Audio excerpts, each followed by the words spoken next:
수지 맞은 우리 드라마 98화가 방송되었습니다. 우리야 미안해, 내가 미안해. 정순정은 울고 있는 현우를 바라보며 나지막히 말하였습니다. 전날 응급 상황이 와서 집중치료실로 옮겨졌던 정순정은 한진태를 만나고 난귀 상태가 극도로 악화되어 담당 의사는 정순정에게서 호흡기를 떼어내고 가족들과 마지막 인사를 나눌 수 있게 해준 것이었는데요. 정순정의 파르르 떨리는 손을 잡아준 최선영은 정순정의 손에서 이제껏 한 번도 본 적이 없던 넥타이핀을 발견하고 의아해하는데 정순정은 그 순간 우리 아빠가 하며 마지막 말을 끝내지 못한 채 숨을 거두고 말았습니다. 우리 아빠가 찾아왔어요. 사실 우리는 내 친아들이 아니에요. 우리한테 아빠를 꼭 찾아주세요. 정순정은 이 말이 하고 싶었겠지만 말할 기회도 채우리에게 용서받을 기회도 얻지 못하고 떠난 것이었는데요.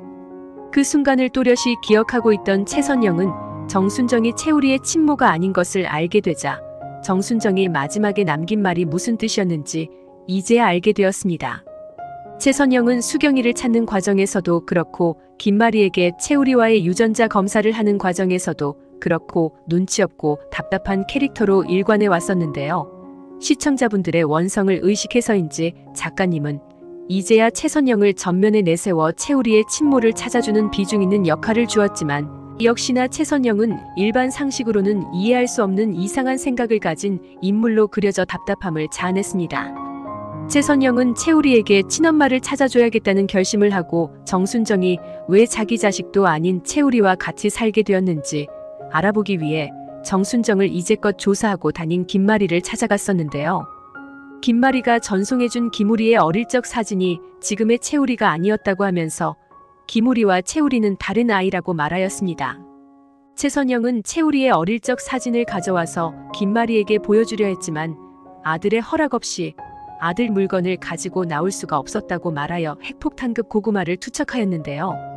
아들의 알몸 사진도 아니고 손에 닿으면 부서지는 금박 도금된 사진도 아니고 김정은 허락 없이는 함부로 물건 유출해서는 안 되는 공산주의 국가도 아니고 사진 한 장 가지고 나오는데 이런 어이없는 이유를 대는 캐릭터를 왜 만드는 건지 작가님이 회차를 늘리려는 노력이 눈물겨울 지경이었습니다.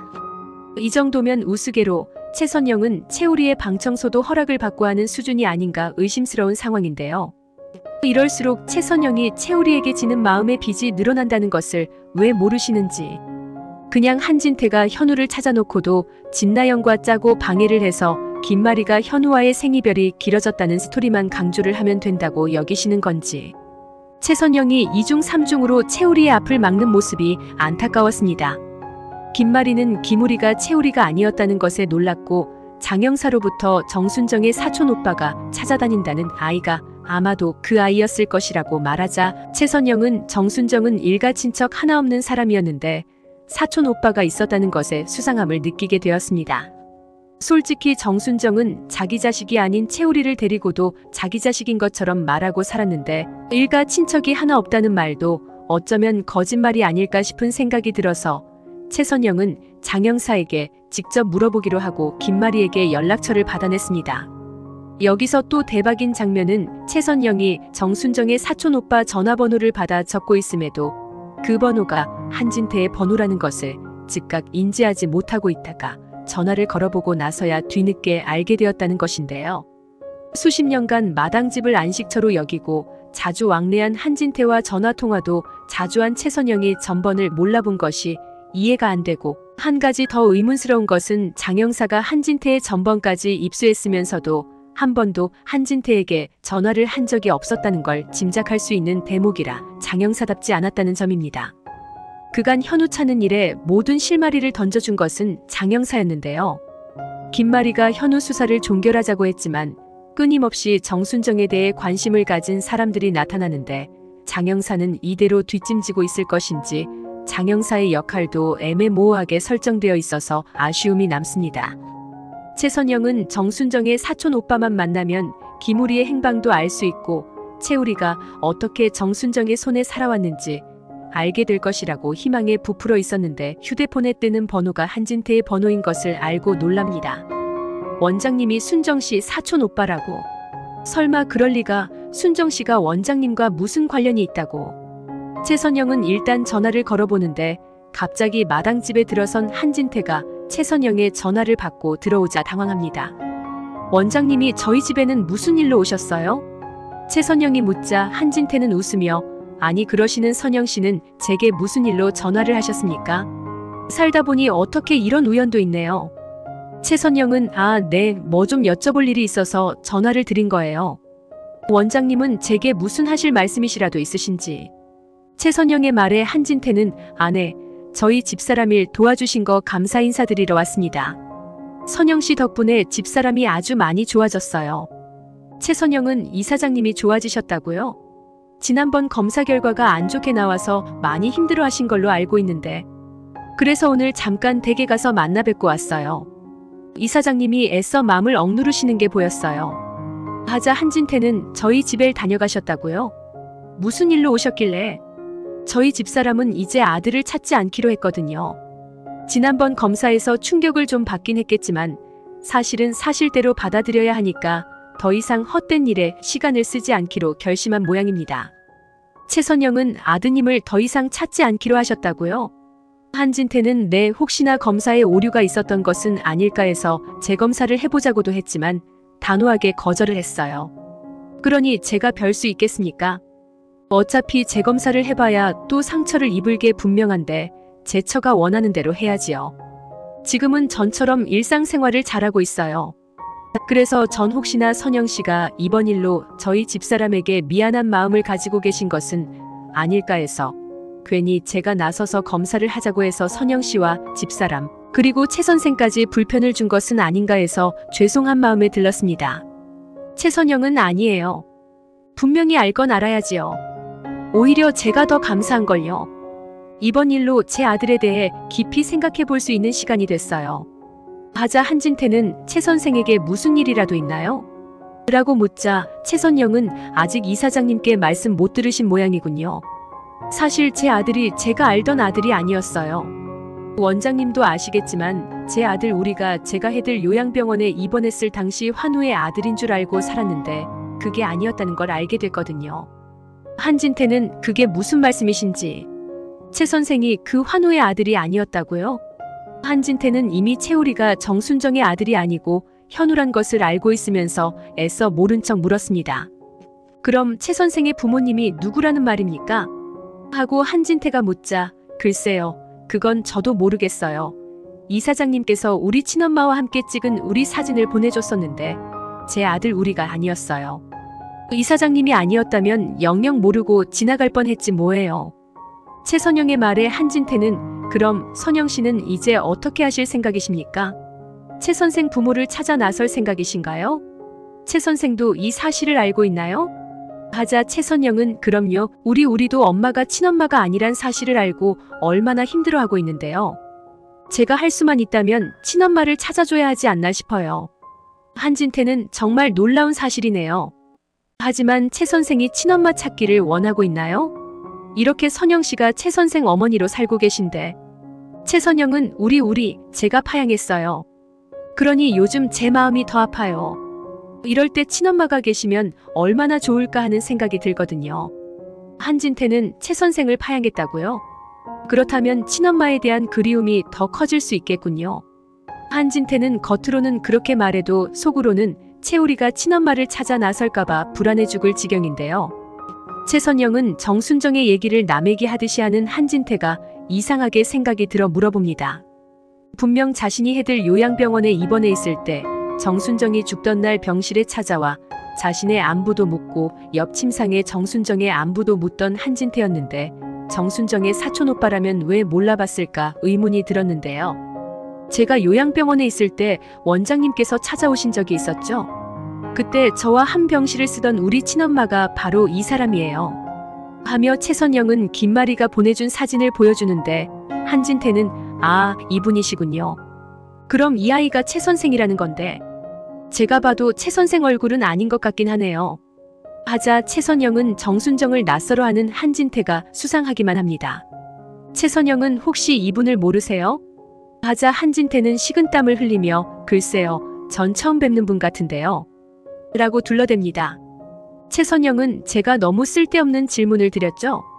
죄송해요. 오신 김에 원장님 식사하고 가세요.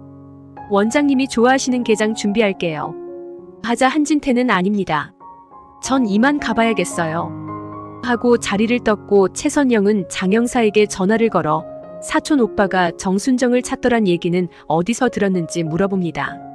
장영사는 최선영에게 정순정의 동네 지인인 어떤 노인이 말해준 거라면서 강화도 포구집 사장이 정순정을 찾아다니는 사촌 오빠를 만난 적이 있다고 말해줍니다. 최선영은 장영사로부터 얻은 포구집 전화번호를 가지고 연락을 해보는데요. 여보세요. 포구집 사장님이신가요? 하자 여사장은 네, 누구십니까? 하자 최선영은 네, 전 정순정 씨랑 친구 되는 사람인데요. 혹시 정순정 씨에 대해 여쭤볼 게 있어서요.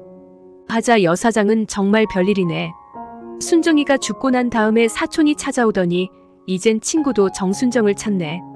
정말 너무들 하구만. 다들 순정이가 살아있을 때는 뭐 하다가 지금 이렇게 난리법석이래. 하자 최선영은 죄송해요. 저도 먹고 살기 바빠서 순정이랑 연락이 끊어진 지 오래되었어요. 순정이에게 사촌 오빠가 찾아왔다고 말씀하셨죠? 하자 여사장은 얼마 전에 순정이를 찾아오긴 했죠. 순정이 말고 아들을 찾아다니던 것 같아서 내가 알아봐줬어요. 순정이 아들이 성모희망원 들어간 것까지 알려줬는데 지금은 만났나 어쩐가. 그 후로는 연락이 없네요. 인물도 번지르르 하고 좀 사는 양반 같던디. 순정이 아들 우리가 그 양반을 만났으면 이제 인생은 폈겠지요 뭐. 하자 최선영은 그분이 정순정 씨의 사촌 오빠가 맞는지 확인 좀 해볼 수 있겠어요? 하자 여사장은 글쎄 그걸 어떻게 설명을 해야 해요?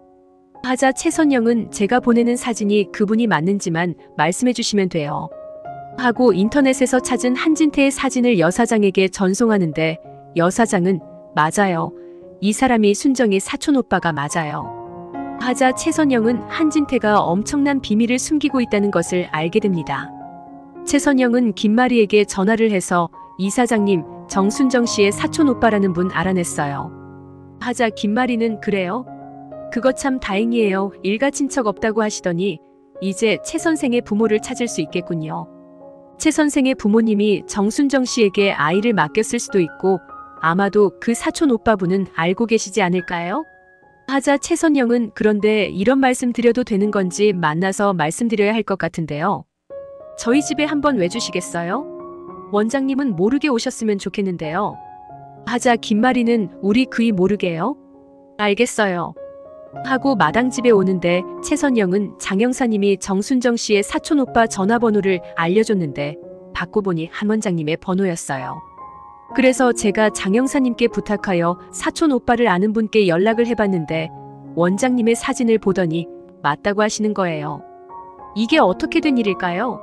하자 김마리는 한 원장이 정순정 씨의 사촌 오빠라고요? 그럴 리 없어요. 사실 제가 장영사님을 통해서 현우 사건을 재수사하려고 다닐 때 장영사님이 저보다 한 발 앞서서 정순정을 찾고 다니는 사람이 있다고 말씀하셨거든요. 최 선생과 유전자 검사를 하고 난 뒤에 그 사람이 한 원장이란 거 알았는데 한 원장이 자기 사촌 동생을 알아보고 다녔다는 말씀이신가요? 최선영은 강화도에서 포구집을 하는 사장님 말씀으로는 순정 씨 사촌 오빠는 외국에서 오래 살다가 들어와서 순정 씨가 어떻게 살았는지 몰랐다고 했어요. 하지만 원장님이 순정 씨 사촌 오빠라면 제가 해들 요양병원에 입원해 있을 때도 자주 오셨는데 말이 안 맞잖아요. 순정 씨가 살아있었을 때도 말해요. 순정 씨가 죽던 날도 원장님이 오셨어요. 이게 어떻게 된 일일까요? 김마리는 한진태가 최근에 들어서가 아니라 오래전부터 정순정을 알고 있었다는 생각을 하고 자신에게 감추는 비밀이 있음을 직감하게 됩니다. 한편 한진태는 마당집에 다녀온 후 심기가 불편한데요. 진나영은 그런 한진태를 보며 아버님 이대로 가만히 계실 건가요? 하자 한진태는 너는 또 무슨 말이 하고 싶은 거냐? 진나영은 어머님께서 재검사를 하지 않겠다고 결정 내리신 건 감사한 일이지만 뒷마무리는 확실히 해야죠. 정말 최 선생을 해외 파견 안 보내실 생각이에요? 한진태는 요즘이 어떤 세상인데 해외 파견 보내는 것으로 입막음이 된다고 생각하냐? 현성이도 다 알아버렸어. 현성이가 최 선생을 찾아가 다 말해버릴 수도 있어. 하자 진나영은 그럼 현성 씨를 당분간 해외로 보내는 건 어때요? 현성 씨 지금 저랑 눈도 안 마주치고 절 사람 취급도 안 해요. 각방이라도 쓸 작정이지만 어머니 눈치 보느라 참고 있다는 거 아버님도 아시잖아요. 현성 씨 없어도 저 콩이 잘 나와서 기를 수 있어요. 현성 씨를 해외로 보내면 저와 콩이가 얼마나 소중한지 알게 되지 않을까요? 하자 한진태는 현성이가 순순히 외국으로 나갈 것 같으냐? 현성이는 이미 너무 많은 걸 알고 있어. 정작 시한폭탄은 현성이라고. 진나영은 그럼 어떻게 하시자는 거예요? 대책을 세워야 할 거 아니에요? 아버님도 보셨죠? 콩이가 발로 차는 거. 우리 콩이도 살려고 발버둥치고 있다고요. 한진태는 최 선생이 다 알아버렸다. 정순정이 친모가 아니란 것을 말이야. 최 선생 집에서도 친모를 찾으려는 것 같아. 그러니 현성이를 외국에 보내서 해결될 문제가 아니야. 진나영은 뭐라고요? 최 선생이 친모에 대해 알아버렸다고요? 그럼 방법은 한 가지밖에 없네요. 최우리 선생이 친모를 알아내는 순간이 와도 저와 현성 씨, 우리 콩이가 무너지지 않는 방법이요. 한진태는 네 어머니가 최 선생 존재를 알게 되면 모든 게 끝인데 살아낼 방도는 이제 없어. 아무리 노력해도 막을 수 없다면 결과를 받아들일 수밖에. 진나영은 그건 절대 안 돼요. 아버님, 어머님을 설득해서 유언장 작성해 주세요. 어머님은 이제 아들 찾지 않겠다고 확실히 말씀하셨으니 지금 당장 유언장 작성하시고 해들가의 모든 것을 현성 씨와 저희 콩이 앞으로 상속해 주세요. 최 선생이 현성 씨 형이라는 것을 알게 되는 날이 와도 절대로 물를 수 없게 아버님께서 지금 조치를 취해 주시라고요. 어머님께도 지금은 아들이 현성 씨뿐이니 아버님 하시자는 대로 승낙하실 거예요. 한진태는 지금 해들가의 모든 재산은 네 시어머니, 아니 돌아가신 현성이 외할아버지 권한이야. 현우를 찾으면 해들가의 모든 것을 물려주라고 현우를 찾을 때 상속을 집행하라는 유언을 남기셨어. 그런데 현우가 없는데 내가 어떻게 할 수 있겠니? 하자 진나영은 그러니 어머님 동의를 얻으시고 유언장을 아버님 이름으로 다시 작성하자는 거죠. 어머님만 설득하면 되잖아요. 현성 씨와 우리 콩이 그리고 아버님을 지키는 일은 그 길밖에 없어요. 아버님이 원하시는 것도 그거잖아요. 한진태는 알았다 내가 생각해보마 하는데 한현성이 두 사람의 대화를 듣고 맙니다. 무슨 짓이에요 이게? 지금 두 사람 뭐 하는 거예요? 아버지, 저 해들병원도 재단도 관심 없다고 했잖아요. 형이 버젓이 살아있는데 형 몫을 뺏자고요? 외할아버지 유언장을 고치자는 말씀이세요? 하자 진나영은 현성 씨, 오죽하면 내가 이렇게까지 하는지 그런 생각은 안 들어요? 좋아요. 당신이 원하는 대로 최 선생을 해들가로 불러드려요. 최 선생이 진수지와 결혼을 해서 내 형님이 되든 말든 상관없어요. 하지만 해들가의 재산은 한 푼도 그 두 사람과 나눠 가질 생각 없어요. 어머님은 아들만 찾으면 되는데 굳이 재산까지 최 선생 앞으로 할 필요 없잖아요. 저도 양보할 만큼 하고 있다고요. 어머님이 더 이상 현성 씨 형님 안 찾으시겠다는데 현성 씨는 왜 그래요? 한진태는 현성아, 네 처말대로 하자. 내가 말했잖느냐. 최 선생이 버려진 아이란 걸 알면 이 집안이 어떻게 될지. 겨우 마음 잡은 네 엄마에게 또다시 감당할 수 없는 상처를 주고 싶은 거냐? 난 콩이애미 말대로 네 어머니 설득해서 유언장을 미리 쓸 생각이다. 네 엄마 동의만 있으면 외할아버지가 남긴 유언장은 무용지물이 될 거야. 그러니 네가 정채 선생을 현우라고 발설하고 싶거든 유언장이 마무리된 후에나 해라.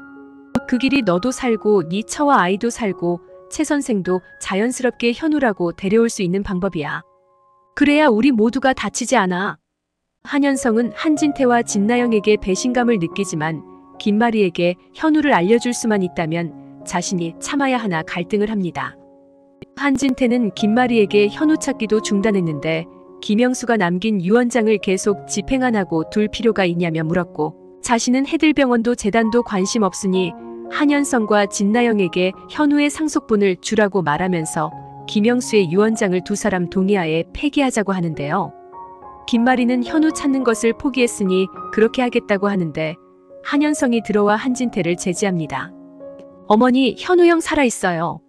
외할아버지 유언장 그대로 두시라고요. 김마리는 너 그게 무슨 말이야. 현우가 살아있다니. 한현성은 채우리 선생이 현우 형이에요. 하고 말하자 뒤따라 들어오던 진나영은 충격에 쓰러지고 맙니다. 김마리는 너무 당황하였지만 일단 진나영부터 살리려고 병원으로 옮겼고 응급실로 실려간 진나영은 한현성의 손을 꼭 잡으며 우리 콩이 지켜줄 거죠, 현성씨? 하고 울부짖는데 한현성은 콩이가 잘못되면 다 자신 때문인 것 같아서 괴롭기만 합니다. 산부인과 의사가 와서 진료 결과를 알려주는데 김마리는 우리 며느라이 상태가 어떤가요? 아이는 괜찮나요? 하고 묻자 의사는 너무 늦게 오셨습니다. 정말 안 됐네요. 아이는 이미 4주 전에 잘못된 것 같습니다. 진나영은 그 말을 듣고 다시 까무러치는데요. 김마리는 그럴 리 없어요. 어제도 분명 태동을 느꼈다고 했어요.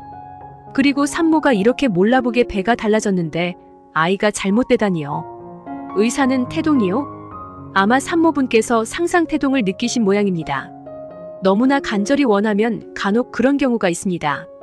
현재 산모분은 극심한 스트레스로 인해 임신 중독증이 진행된 상황이고 복수가 차서 태아가 충분한 산소와 영양소를 공급받는데 어려움을 겪어서 안타까운 상황으로 이어진 것 같습니다. 김마리는 자신이 현우를 찾는 일로 진나영에게 너무 스트레스를 준 게 아닐까 자책을 하는데 한현성은 그건 사실이 아니라고 그동안 한진태와 진나영이 채우리의 존재를 숨기기 위해 일을 벌인 업보라고 말하고 한진태가 현우를 요양병원에서 찾고도 모른 척한 것과 다 알고 있었으면서도 미리 말하지 못한 자신의 죄를 털어놓습니다. 김마리는 한진태가 정순정이 현우를 데려간 것을 알고도 묵인하고 살았다는 것에 분노를 느꼈고 다른 사람을 불행에 빠뜨리려다가 콩이를 불행하게 만든 진나영에게는 동정심이 들지 않습니다. 김마리는 채우리를 찾아가 말없이 손을 잡아주는데요. 속으로 유전자 검사를 굳이 하지 않아도 너를 알아볼 수 있어야 했는데 그동안 너를 몰라봐서 정말 미안하다. 엄마를 용서해줘, 현우야 하고 말합니다. 시청해주셔서 감사합니다.